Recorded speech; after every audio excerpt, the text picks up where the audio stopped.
Testing natin tong mga bagong short darts galing sa Shopee.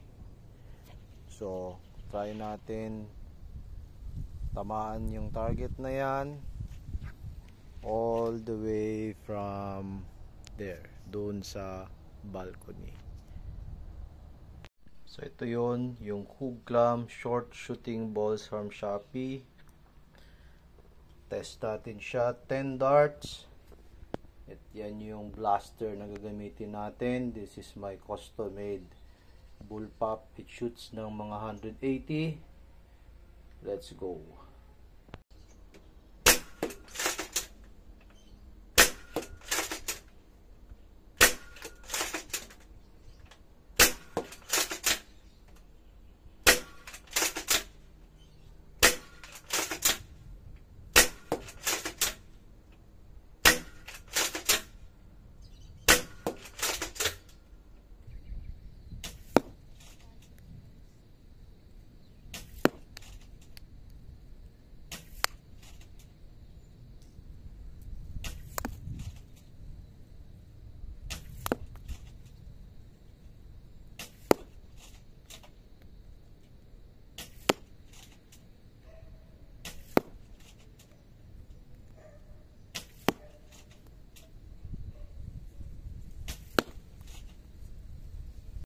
Ayan guys, so accuracy niya medyo okay naman.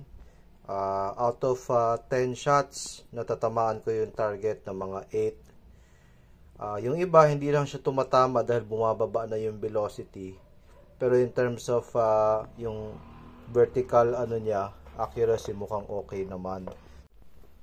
So kumpara sa worker, parang medyo mas matigas ng konti yung kanyang tip. Ito yung worker. Pero hindi ko masyadong ma-feel yung difference.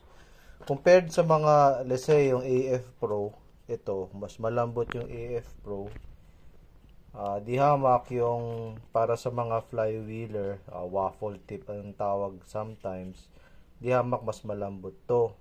So, I'm not sure lang kung pwede natin to gamitin sa mga flywheel na yung malaki yung crash, baka mag-stuck. So maybe pwede natin siya i-test later. For me, mukhang okay naman siya gamitin. It's just lang isa kong naging issue, isang hirap niya hanapin. Kanina, we had 30 rounds and out of 30 rounds, 11 yung nawala. Well, 1 kasi doon kami nagsushoot sa may mga grass.